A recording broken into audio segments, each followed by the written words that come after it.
Hello viewer, welcome back to my channel. आज मैं आपको अपना किचन मेकओवर दिखाने वाली हूँ, वो भी ये वॉलपेपर से। तो इस तरीके का वॉलपेपर मैंने लगा के अपना लिविंग रूम का मेकओवर दिखाया था, तो उसमें काफी कमेंट्स आए थे, बहुत सारे क्वेश्चंस आए थे, तो वो मैं इस वीडियो में कवर करने वाली हूँ। तो ये वीडियो आप शुरू से एंड तक जरूर देखें। तो इस बार ये मैंने दूसरा वॉलपेपर लिया है, आप देख सकते हैं पिंक कलर का है, फ्लावर डिजाइन बनी हुई है। तो इसकी जो डायमेंशन है ये है 45 सेंटीमीटर इंटू 600 सेंटीमीटर, मतलब इसकी जो चौड़ाई है ये 45 सेंटीमीटर आएगी और जो लंबाई है इसमें ये 600 सेंटीमीटर आएगी। तो ये मैंने फ्लिपकार्ट से खरीदा है। ये बिग बिलियन डेज में मैंने इसको प्री ऑर्डर पे रख दिया था, इसकी बुकिंग की ₹1 में इसकी बुकिंग हो गई थी। उसके बाद जब ऑफर स्टार्ट हुआ तो मैंने इसका फुल पेमेंट कर दिया। तो ये मुझे उस ऑफर में ये ₹194 में मिल गया, अभी भी ये ₹199 में अवेलेबल है। तो मैंने इसके इस तरीके से 6 रोल मंगाए हैं। तो इसके बाकी जो भी क्वेश्चंस हैं वो मैं आगे आपको पहले अपने किचन में ले चलती हूँ और इसको किस तरीके से अप्लाई करना है और इसकी लाइफ कितनी रहती है और भी इसकी केयरिंग और मेंटेनेंस की सारी डिटेल्स मैं आपसे इस वीडियो में शेयर करूंगी। तो आप ये वीडियो को शुरू से एंड तक जरूर देखें। चलिए हम किचन में चलते हैं। तो ये मैं किचन में आ गई हूँ और मैं साफ सफाई करना शुरू कर दिया। पहले झाड़ू से सारे जाले वगैरह निकाल रही हूँ, उसके बाद मैं कपड़े से इसको अच्छे से क्लीन कर लूँगी, पोंछ लूँगी। तो इसमें ड्राई कपड़े से ही मैं पोंछ रही हूँ, सूखे कपड़े से पोंछना है, गीले कपड़े से नहीं पोंछना है। और स्क्रबिंग वगैरह की भी ज़रूरत नहीं है जैसा कि हमें पेंट में लगता है। तो जो वॉलपेपर है उसके लिए हमें सिर्फ क्लीन और स्मूथ वॉल चाहिए, प्लेन वॉल चाहिए। अगर पहले से खुरदुरी वॉल है जैसे बाहर की रहती तो उसमें हम ये वॉलपेपर नहीं लगा सकते। तो आप देख रहे हैं कि मैंने एक कपड़ा ले लिया और इसको अच्छे से क्लीन कर रही हूँ। तो ये जो किचन है, मैंने पहले किचन टूर शेयर किया था। यहाँ पे पहले मेरा कैबिनेट रखा हुआ था जिसको मैंने हटा दिया है और दूसरे कमरे में शिफ्ट कर दिया है। तो इसी वॉल पे मैं पूरे वॉल पे वॉलपेपर लगाऊंगी और इसे कवर करूंगी। तो जो वॉल है हमारी, तो ये 7 से 8 ईयर हो गए हैं, इसमें हमने पेंट नहीं कराया। तो आप देख सकते हैं कि जो वॉल है इसकी हालत काफ़ी ख़राब है। तो इसी पे मैं वॉलपेपर लगाने वाली हूँ, सिर्फ इसे पोंछ लूँगी। और क्योंकि ये किचन की वॉल है तो यहाँ पे कुछ और भी डस्ट जो है लगा हुआ है, मतलब वहाँ पे पहले कुछ गिर गया था। तो उसके लिए मैं स्क्रबिंग का यूज़ कर रही हूँ। एक ये मैंने ब्रश ले लिया है, इससे मैं स्क्रब कर रही हूँ। अगर ऐसा कुछ नहीं है वॉल पे तो ये सब करने की ज़रूरत नहीं है, ताकि इसमें जब हम वॉलपेपर लगाएं तो इसकी स्मूथ फिनिश आए। और अगर इस पे पहले से अगर दाग वगैरह है वॉल पे तो वो हमारा वॉलपेपर से ही कवर हो जाएगा। तो इस तरीके से मैं ये साफ़ कर रही हूँ। तो ये वॉल कवर करूँगी मैं वॉल से, और साथ में जो मेरा प्लेटफॉर्म का एरिया है आप उसके नीचे आप देख सकते हैं कि कितनी गंदगी दिख रही है। तो यहाँ पे पहले मैंने कॉकरोच के लिए यहाँ पे स्प्रे वगैरह लगाया था, उसका जो जेल आता है वो सब लगाया था, तो उसके सारे दाग पड़े हुए हैं। तो इसलिए मैं इसको थोड़ा सा ब्रश से रगड़ के ले रही हूँ। अगर इतनी गंदी वॉल नहीं है तो ये ब्रश से रगड़ने की ज़रूरत नहीं है। तो मैं इसे पहले क्लीन कर लूँगी, उसके बाद मैं वॉलपेपर लगाऊँगी।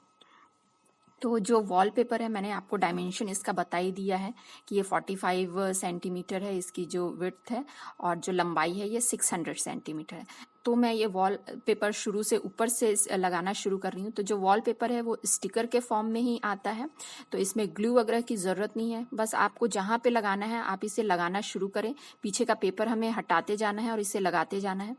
तो इसको लगाने के बाद मैं इसको कपड़े से प्रेस करती जा रही हूँ, हाथ से या कपड़े से किसी से भी प्रेस करते जाना है। तो बीच में जो एयर बबल्स हैं वो नहीं आने चाहिए, तो वो आप लगाते जाएंगे तो आपको दिखता जाएगा। तो जहाँ पे भी एयर बबल आ रहा है उसको साइड साइड से हमें हटाते जाना है ताकि ये काफ़ी स्मूथली लग जाए। तो जिस तरीके से मैं लगा रही हूँ इसी तरीके से लगाना है। थोड़ा थोड़ा हम इसके स्टिकर को निकालते जाएंगे और पेस्ट करते जाएंगे इसे वॉल में। एक साथ पूरे पेपर को हमें नहीं निकालना है, इसके स्टिकर को नहीं निकालना है। एक साथ निकाल देने से नहीं लगता है अच्छे से। तो मैंने दोनों तरीके से ट्राई किया है। तो आप देख रहे हैं कि पूरी वॉल मुझे कवर करनी है, तो इसमें बहुत सारा वॉल पेपर लग जाएगा।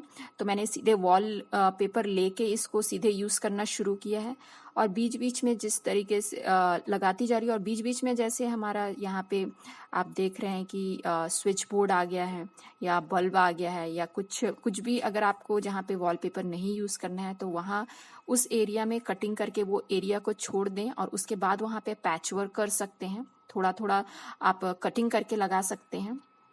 तो इस तरीके से मैं यहाँ पे कैंची से कट कर रही हूँ। चाहे तो पहले आप वॉल का साइज़ नाप लें और उतना वॉलपेपर कट कर लें और फिर लगाना शुरू करें। जैसा भी आपको सही लगे आप उस तरीके से लगा सकते हैं।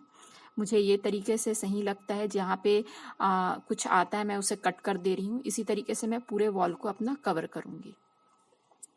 तो अब आते हैं कि इसका जो मेंटेनेंस है, हमें इसे मेंटेन कैसे करना है। जैसे मैंने बताया कि जो वॉलपेपर है हमें ड्राई वॉल पे लगाना है। जहाँ पे मॉइस्ट वॉल है, सीपेज या सीलन आता है, अगर वो वॉल ड्राई है आपने लगा दी और बाद में अगर वहाँ पे सीलन आता है तो मे भी आपका वॉलपेपर निकल सकता है। ज़्यादा सीलन की वजह से थोड़ा बहुत तो ये झेल लेगा, लेकिन ज़्यादा सीलन में निकल सकता है। तो जो स्टिकी साइड है अगर वहाँ पे पानी पड़ेगा तो वो निकल ही जाएगा। और दूसरा है, अगर आपकी वॉल गंदी है उसको कवर करने के लिए ये बेस्ट ऑप्शन है। रेट भी इसका रीजनेबल है। अगर आप कॉस्टली कोई पेंट यूज़ करते हैं तो आपको ये पेंट किसी से करवाना पड़ेगा, तो उसके हिसाब से कॉस्ट इफेक्टिव है ये जो वॉलपेपर है। दूसरा जो है कि जो इसको मेंटेन कैसे करना है, तो आप इसे ऊपर से एक बार ये लग जाए उसके बाद आपको ऊपर से इसे आप पोंछ के ड्राई कपड़े से पोंछ सकते हैं। जैसे मैं ये किचन में यूज़ कर रही हूँ तो यहाँ पे ऑयल का दाग या कुछ खाने का दाग गिर सकता है, चाय वगैरह का। कोई भी अगर ऊपर से कोई भी गीली चीज़ अगर गिर जाए, लग जाए, या सूखी चीज़ भी कुछ भी लग जाए तो आप इसे हल्के गीले कपड़े से पोंछ सकते हैं, उसमें कोई प्रॉब्लम नहीं है। तो जो पेपर है, जो वॉलपेपर है, ये वाटर रेजिस्टेंस है, हीट रेजिस्टेंस है और एंटी ऑयल है, और आप इसे इजीली क्लीन कर सकते हैं। तो ऊपर से इसमें क्लीन करने में कोई इशू नहीं है और आप इसे किसी भी कमरे में अपने पसंद के वॉलपेपर लगा सकते हैं। तो आप देख रहे हैं थोड़ा थोड़ा करके मैं किस तरीके से लगा रही हूँ, इसी तरीके से इसे लगाना है। इससे फिनिशिंग बहुत अच्छी आती है। एक दो जगह मेरे से भी थोड़ा सा आप देख सकते हैं व्रिंकल सा दिख रहा है, तो अगर अच्छे से नहीं लगा हो तो हम इसे थोड़ा सा निकाल के इसे वापस इसको अच्छे से लगा सकते हैं। तो ये मैं बार बार इसको कपड़े से इसलिए पोंछती जा रही हूँ ताकि जो अंदर का जो एयर बबल है वो निकलता जाए। अब इसकी साइज़ पे आते हैं। तो इसकी जो साइज़ है, मैंने अभी जो रोल लिया है वो इस टाइप का रोल अगर आप लगाते हैं तो ये आपको 10 बाय 10 फीट की जो वॉल है इस पे आपको 4 रोल्स लगेंगे। 12 बाय 12 फीट की वॉल है तो 5 रोल लगेंगे, और 15 बाय 15 से 10 फीट की वॉल है तो 6 रोल लगेंगे। तो ये जो रोल है, ये जो है रोल है ये लंबा आया है, तो इसकी जो क्वांटिटी है ये हमें कम लगेगी। वहीं जो मैंने लिविंग रूम पे जो वॉलपेपर लगाया था वो मेरा 60 सेंटीमीटर इंटू 300 सेंटीमीटर था, तो उसकी लंबाई जो थी वो आधी थी। भले चौड़ाई थोड़ी ज़्यादा थी, लंबाई आधी होने की वजह से उसके रोल ज़्यादा लगेंगे। तो उसकी भी मैं वॉल की साइज़ के हिसाब से बता देती हूँ कि अगर 10 बाय 10 की वॉल है तो 6 रोल लगेंगे, 12 बाय 12 की है तो 8 रोल लगेंगे, और 15 बाय 10 का है तो 8 रोल लगेंगे। तो इस तरीके से ये है, साइज़ का बता दिया मैंने। दूसरी जो है, हम इसके लाइफ पे आते हैं। तो जैसे कि मैं ये वॉलपेपर अंदर लगा रही हूँ, ड्राई वॉल पे लगा रही हूँ, तो इसकी लाइफ 4 से 5 ईयर ईजिली जाएगी। और वहीं अगर आप इसे बाहर वगैरह लगाते हैं तो बाहर का आपका कैसा वेदर है, आपने किस जगह पे लगाया है उस पर डिपेंड करती है। तो मोस्टली जो है, मेनली जो वॉलपेपर है वो ये अंदर में लगाने के लिए है, और अंदर में लगाने के लिए आप इसे किसी भी वॉल पे लगा सकते हैं। तो मुझे इसमें ज़्यादा मेंटेनेंस नहीं लगता, और इसकी लाइफ में भी कोई, जब तक आप इसे खुद से ना निकालें तो ये नहीं निकलेगा। तो ये हो गया। अब कॉस्ट की बात करते हैं। तो कॉस्ट ऐसा है कि ये मोस्टली 300 के आसपास, 400 के आसपास पर रोल मिल जाता है।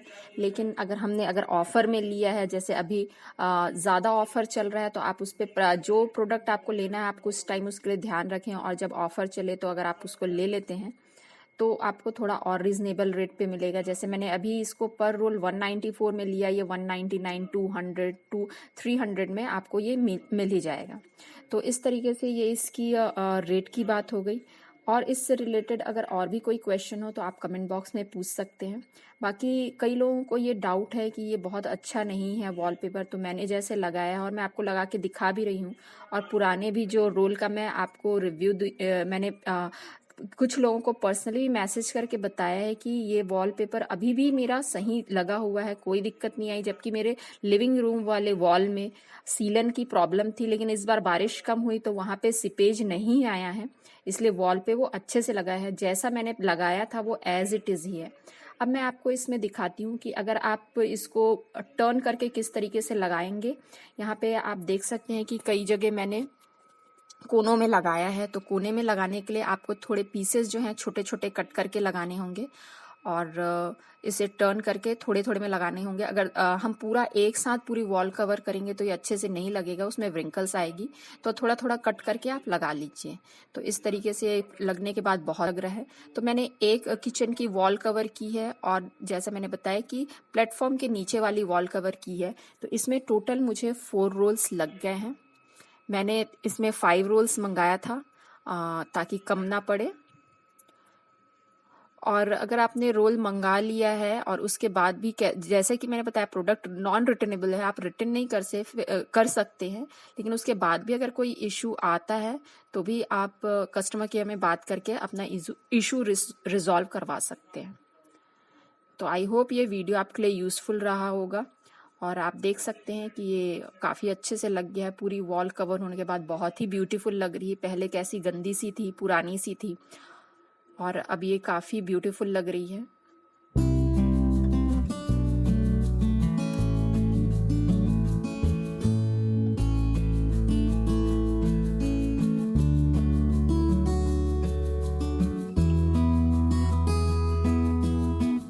तो ये पूरा इसका ओवरऑल लुक है। मैंने इसे पूरा ऊपर से नीचे तक कवर किया है और ये लाइट कलर में बहुत ही अच्छा लग रहा है। तो मैं एक चीज़ और बताना चाहूँगी कि ये जो पेपर है, ये मेरे लिविंग रूम वाले जो मैंने वॉलपेपर लगाया उससे ये थोड़ा मुझे पतला लगा, वो वाला थोड़ा थिक है। तो आप लें तो आप देख के ले सकते हैं कि अलग अलग कलर के या अलग अलग पैटर्न के वॉलपेपर में भी थोड़े से उनके क्वालिटी में डिफरेंस आए। तो इस तरीके से प्लेटफॉर्म के नीचे भी बहुत अच्छा लग रहा है। और स्विच के आसपास और जहाँ पे मैंने हुक्स वगैरह लगा रखे हैं उसके आसपास मैंने थोड़ा पैच वर्क किया है, थोड़ा सा छोटे छोटे पेपर करके कट करके लगाए हैं। तो आई होप आपको ये वीडियो पसंद आया होगा। अगर पसंद आया तो प्लीज़ लाइक, शेयर और सब्सक्राइब कर दें चैनल को। Thank you for watching.